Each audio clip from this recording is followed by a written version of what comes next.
सिर्फ करेंगे, बिल्कुल कर दीजिए। I'll discuss. No, I am trying to address every issue on which you wanted me to be removed from this post. One was half an hour discussion. Sir. I'll come one by one to all of them. Sir, the credit goes to us then, sir. The credit goes to us then. Yes, credit goes that a farmer was here in 72 years for the first time. You stole the credit for removing him. Pramod Tiwari ji. Sir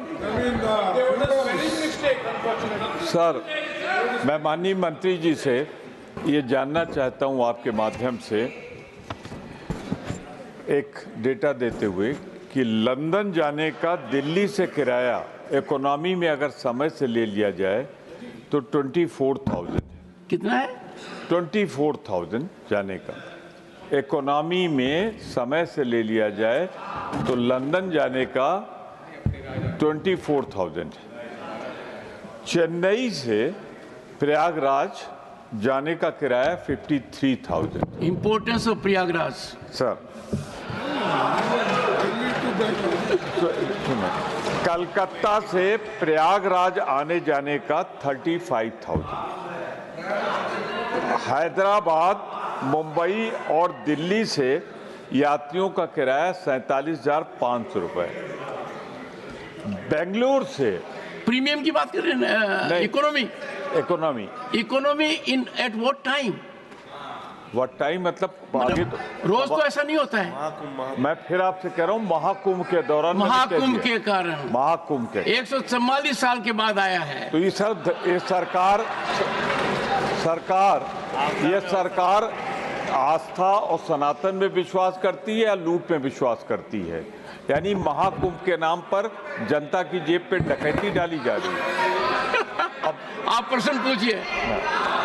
let the honourable member ask the question. Prayagraj का किराया क्या हो जाता? क्या मैं माननीय मंत्री जी से जानना चाहता हूँ, मेरा सवाल तो सुन लीजिए कि ये, हाँ वही मैंने कहा, मैं यही कहना चाहता हूं, क्या माननीय मंत्री जी से मेरा अनुरोध है कि धर्म के नाम पर लूट बंद कर दें, सनातन के नाम पर लूट बंद कर दें और इन किराए को सब्सिडाइज करेंगे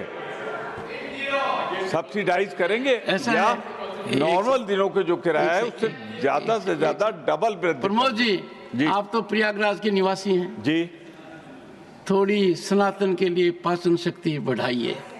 ऑनरेबल मिनिस्टर। सर, एयरफेयर्स का पहले भी बताया था डिमांड ड्रिवन है। अब लंदन की प्रयागराज की बात हो रही है तो आपने उत्तर तो दे दिया है sir. Prayagraj is more important than London, that is why more people going there and specially this is a 144 years event, sir. It's a very special event for not just the Hindu people or Indians, but all over the world. People are trying to come there to one location. Crores of people are trying to come to one location, sir. So you can already see the demand. And I'll let you know what the government has done in terms of improving the capacity and infrastructure over there, sir. What used to be 6,700 square meters of terminal capacity there, in record time we have increased it up to 18,000 square meters, and what was connected to only 8 destinations before, we have increased to 15 destinations, and the movements of aircraft, what was 18, and we have increased up to 46 daily connectivity from that place. And this is the support that we are trying to give to the people who want to come to Prayagraj, sir, and this is just for these 45 days.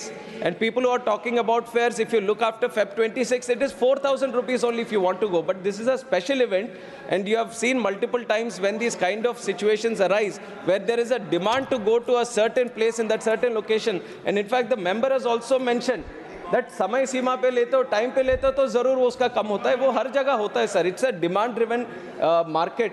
And we want to ensure, as much as we want to give the affordability to the passengers, the airlines also should be there.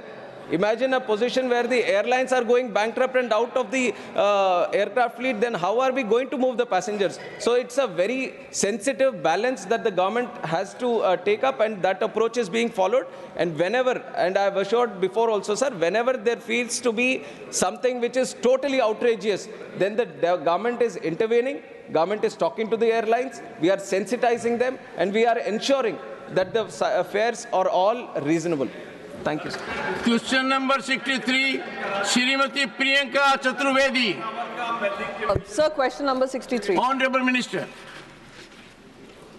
जवाब सभा पटल पर रखा गया है। supplementary number 1, Shrimati Priyanka Chaturvedi. Sir, जो जवाब रखा गया है वो एक सेंटेंस है, no such scam of 2018 worth 6,000 crore involving large companies has been reported to ministry of coal. Sir, आश्चर्य होता है 2014 से पहले कोल स्कैम का कहा जाता था, अब स्कैम में को देश सेवा का जामा पहनाकर बचाया जा रहा है। So sir, the question is this, is it true that a certain large conglomerate had misreported the calorific value of coal and overcharged the Tamil Nadu Generation and Distribution Company? And if true, what action has been taken against the conglomerate and the third-party testing agency that manipulated the calorific value? Honorable Minister. आदरणीय अध्यक्ष जी, honourable chairman sir, माननीय सदस्य जो प्रश्न पूछा है इसमें कोल India के नहीं तो government of India coal ministry का कोई स्कैम अभी तक नहीं आया है। इसमें कोई स्कैम के बारे में बताया नहीं तो कोई कंपनी के बारे में बताया। प्रश्न में आप भी देख सकते हैं अध्यक्ष जी, कोई इसमें क्लैरिटी नहीं, इसलिए हम बराबर जो दिया है बराबर दिया है। Second supplementary, 1 second. Honorable member, ask your supplementary with clarity. Second supplementary, Shrimati Priyanka Chaturvedi. Sir, my question was extremely crystal clear, but the answer has been denied to me. Even in the question that I'd asked, the supplementary question, the first question that I'd asked, he's still not answering.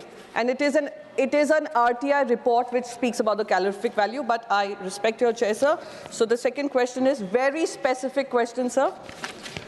Is it true that the Directorate of Revenue Intelligence found evidence of over 40 companies overcharging for imported coal and overstating equipment value, leading to higher electricity bills? And I would want to know what is the status of that investigation against these allegations. I think this is very specific, sir. I hope for a specific answer. Honorable Minister.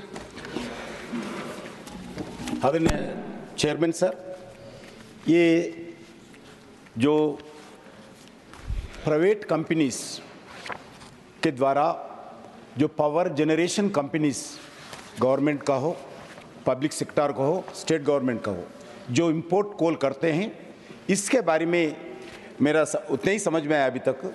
वो 40 companies के नाम पर investigation चल रहे। ये प्रश्न जो वर्तमान सप्लाई पॉलिसी के अनुसार कोल को ओपन जनरल लाइसेंस में है, OGL बोलते हैं, इसके तहत सिंस 1993 से ये पॉलिसी है। इस पॉलिसी के अंदर जो कॉन्ट्रैक्चुअल प्राइजेस अप्लीकेबल ड्यूटी का पेमेंट करने में इंपोर्ट कर सकते हैं, कोल मिनिस्ट्री से संबंधित पक्षों के बीच में किसी भी इंपोर्टेड फ्यूल सप्लाई के संबंधित ना उसके एग्जीक्यूशन में शामिल नहीं होती है। ये system 1993 open general licence thermal power plants, power generation companies coal assured procurement करते हैं।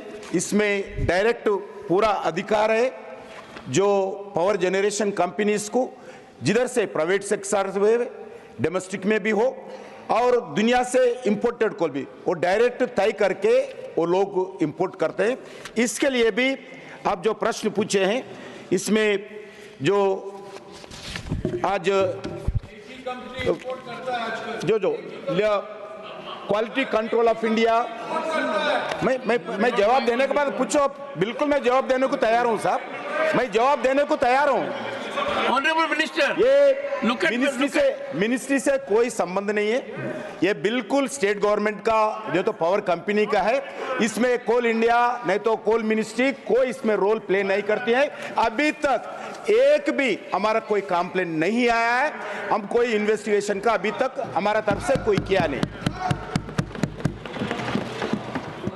Third supplementary, Shrimati Ranjit Ranjan. In the Council of States from state of Chhattisgarh. That has a relevance. Go ahead. धन्यवाद अध्यक्ष जी, मैं आपके